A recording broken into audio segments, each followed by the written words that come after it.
Started the generator on a second pull.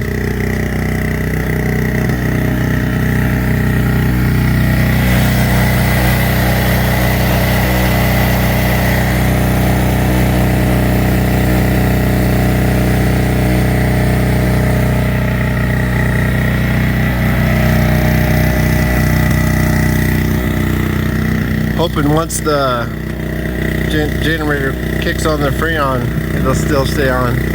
It should. I had one a couple of years ago.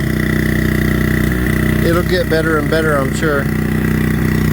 This one had the best reviews, so I wouldn't buy another one.